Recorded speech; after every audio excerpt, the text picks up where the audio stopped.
Now, this episode of When I'm Not Podcasting is going to be very highbrow and pretty kind of, what's the best word to say? It's going to be a little bit over the heads of people. But I think it's a fascinating thing. And it'll be me about radio. I'm a big radio file, and I'm always about radio, and just certain things that, radio, I know, understand. Radio, why do we care about this? Why am I listening to this? Where's my dating talk? Where's my Uber talk? Where's my OnlyFans talk? I get that. But again, this is when I'm not podcasting.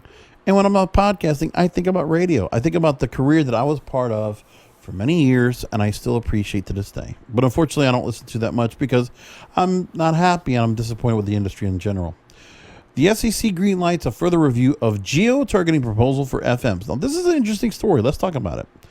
So there is a FM-based technology, a booster technology called zone casting.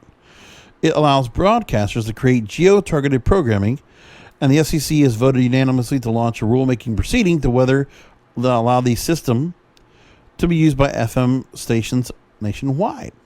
So it relies on a network of synchronized FM boosters scattered across the market, operating on the same frequency as their primary station. And then the broadcaster would originalize localized content and insert it at specific and limited times on the booster signals while mostly transmitting the primary station's programming.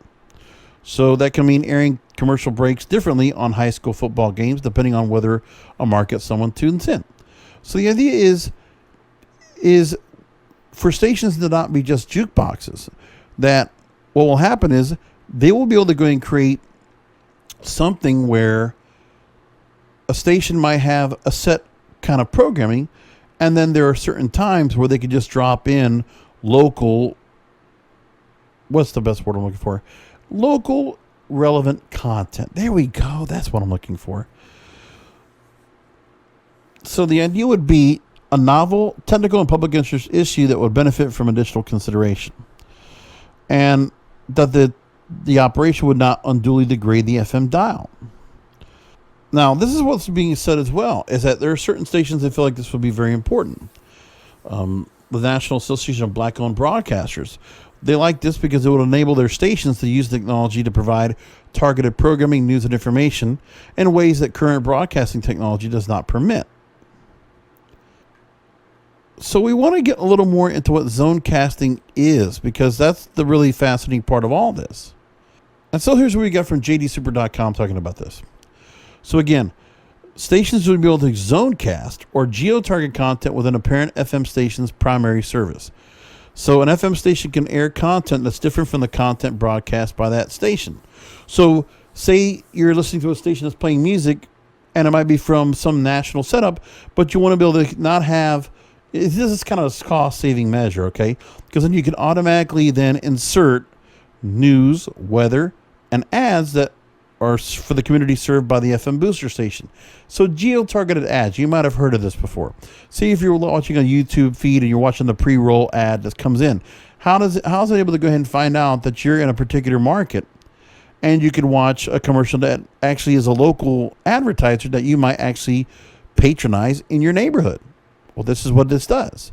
So instead of having a national station that has like all this different music going on, you might hear the same music everywhere, but you will actually hear, oh, this is the news of my market. This is the news that's going on in West Palm Beach. Oh, look, this is the weather in West Palm Beach. I know what my weather is going to be like. And this advertisement talks about this new pizza place. Oh, I'm going to go try it out.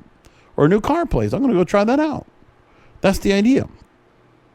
Personally, I think this is a really fascinating idea, because if the stations are going to keep running what they're going to run, the one thing that people always get really, miffed about is if you're listening to a station and there's nothing on the station that really matters about what you're doing.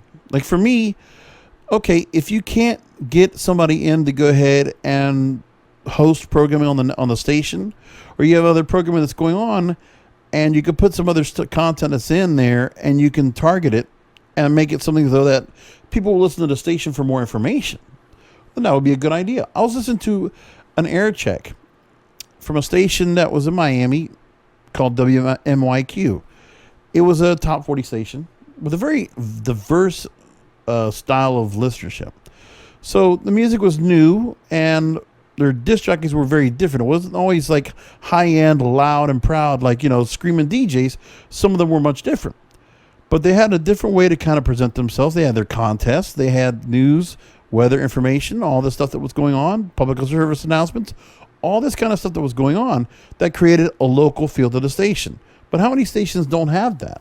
If you listen to the radio right now and commercially, you're listening to like commercials for like Progressive or, Geico or just whatever else. But you're not hearing about stuff that's locally to you. And if it is, maybe it's something you don't really care about. But the idea is if you're able to go and listen to the weather forecast and you can hear from somebody that's really doing, a good job of giving you information, or the news, and it's current, and it doesn't sound like it was just taped and brought in just to sell some ad or whatever with it. The thing is, you can actually make it where you have local content within this. And then, these stations can go ahead and sell this content and get it out there as well.